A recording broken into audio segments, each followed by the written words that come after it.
Բարև, կաթիլ ու ահա արդեն ունենք էներգիա։ Սինգապուրի գիտնականները անձրևը բառացիորեն վերածում են էլեկտրական էներգիայի, ընդ որում ոչ թե պոետիկ, այլ լրիվ տեխնիկական իմաստով։ Գաղափարը պարզ է, ինչպես հանճարեղ ցանկացած բան, օգտագործել կաթիլները, դրանց շարժումը, դրանց անկումը վատեր ստանալու համար։ Սինգապուրի ազգային համալսարանի ինժեներները ստեղծել են սարքավորում, որը հիշեցնում է բարակ ուղղահայաց խողովակ, ընդամենը 2 մմ տրամագծով ու 32 սանտիմետր բարձրությամբ, սակայն այս համեստ կոնստրուկցիայի ներսում տեղի է ունենում իսկական ֆիզիկա։ Խողովակը պատրաստված է հատուկ էլեկտրահաղորդիչ պոլիմերից, ու երբ ջրի կաթիլն ընկնում է խողովակի մեջ, այն ուղղակի չի սահում ներքև։ Կաթիլը բաժանվում է մասերի, որոնց միջև օդ է, առաջանում է այսպես կոչված խցանային էֆեկտ, հեղուկի շարժման հատուկ ռեժիմ, որում ջուրն ու օդը հաջորդում են միմյանց։ Ու հենց այստեղ սկսվում է մոգությունը։ Այս հոսքն առաջացնում է լիցքերի բաժանում, ինչը նշանակում է առաջանում է էլեկտրականություն։ Խողովակի վերևում ու ներքևում ամրացված լարերը որսում են լիցքերը, արդյունքը էներգիայի արտադրություն, ընդ որում բավականին արդյունավետ, 5 անգամ ավելի քան ջրի անդադար հոսքով աշխատող համակարգերում։ Պրակտիկայում սարքն արդեն ցույց է տվել, որ կարող է ընկնող ջրի էներգիայի մոտ 10%-ը վերածել էլեկտրականության։ Դա բավարար էր, որպեսզի երկու նման խողովակ 20 վայրկյանով միացնեն 12 լուսադիոդ։ Իհարկե, սա էլեկտրակայան չի, սակայն ոչ էլ ուղղակի խաղալիք, քիչ հզորության սպառողների համար կարող է լավ լուծում լինել ապագայում։ Եվ ամենակարևորը, տեխնոլոգիան կարող է աշխատել ամենուր, որտեղ անձրև կա։ Պատկերացրեք անձրևոտ մեգապոլիսում բարձրահարկ շենքի տանիքը, ուղղակի ջրատար խողովակով հոսելու փոխարեն ջուրը սնուցում է ձեր մուտքի լուսավորությունը։ Պետք չեն ամբարտակներ, գետեր, տուրբիններ, միայն երկինք, անձրև ու կաթիլներ։ Ու ինչը հատկապես հետաքրքիր է, լաբորատորիայում անձրևն իսկական չէր, կաթիլները դանդաղ էին ընկնում։ Իրական անձրևը շատ ավելի ինտենսիվ է ու ինչպես ենթադրում են գիտնականները, արդյունավետությունը միայն աճելու է։ Այնպես որ կայուն էներգետիկայի ապագան կարող է գալ ամպերի հետ միասին։ Անձրևի կաթիլ, որը սնուցում է տան լուսավորությունը, ով կպատկերացներ։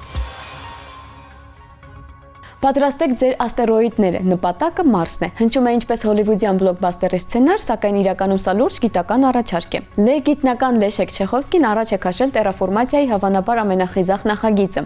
Նա առաջարկում է Մարսը ռմբակոծել աստերոիդներով մոլորակը կյանքի համար պիտանի դարձնելու նպատակով։ Ինչու՞։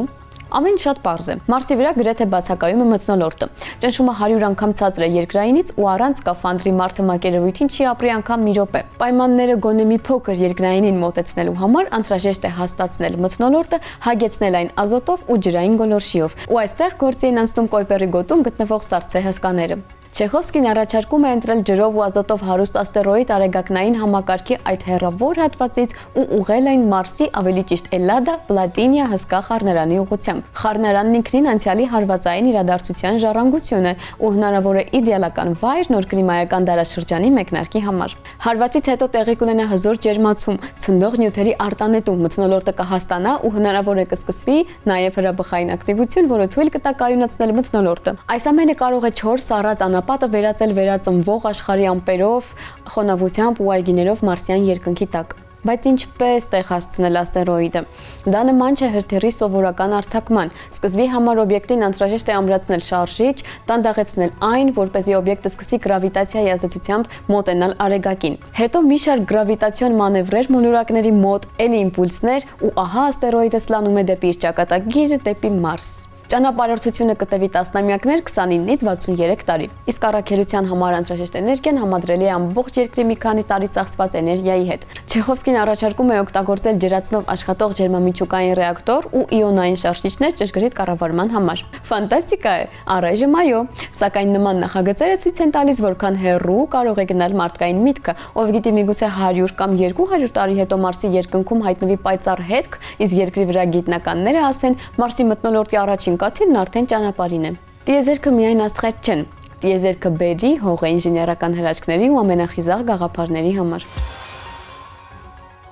Եթե պատկերացնենք կիբերպանկը իր մաքուր վիճակում, հաքերներով, մեգակորպորացիաներով, վիրտուալ իրականությամբ, նեոնային լույսերով ու հին աշխարհի ռոմանտիկայից լիարժեք անջատված լինելով, ապա առաջին ասոցիացիան կլինի Ուիլյամ Գիբսոնի Նեյրոմանթը այս շաբաթվա գիտաֆանտաստիկ գիրքը։ Սա ուղղակի վեբ չէ, սա ժանրի պայթյուն է, պահ, երբ 1984 թվականին ամբողջ գիտաֆանտաստիկ աշխարհը հոգոց հանեց ու ասաց. ահա այն, ապագան, որից մենք վախենում էինք ու որին ձգտում էինք։ Գլխավոր հերոսը Քեյսն է, հաքեր, ով ապրում է ապագայի մռայլ ու անհոգի աշխարհում։ Նախկինում նա կիբերտարածության հանճարեղ կովբոյ էր, սակայն գործատուի դավաճանության պատճառով նրա նյարդային համակարգը այնպես է վնասվել, որ նա այլևս անկարող է միանալ մատրիցային գլոբալ վիրտուալ ցանցին։ Նա քարշ է տալիս իր խղճուկ գոյությունը ճապոնական Չիբա քաղաքում, մինչև մի օր չի հանդիպում Մոլի անունով խորհրդավոր կնոջը, մոդիֆիկացված վարձկանի, ում աչքերի փոխարեն հայելային ոսպնյակներ են։ Քեյսին առաջարկում են վերադարձնել մատրիցա մուտք գործելու հնարավորությունը հզոր արհեստական բանականության հետ կապված վտանգավոր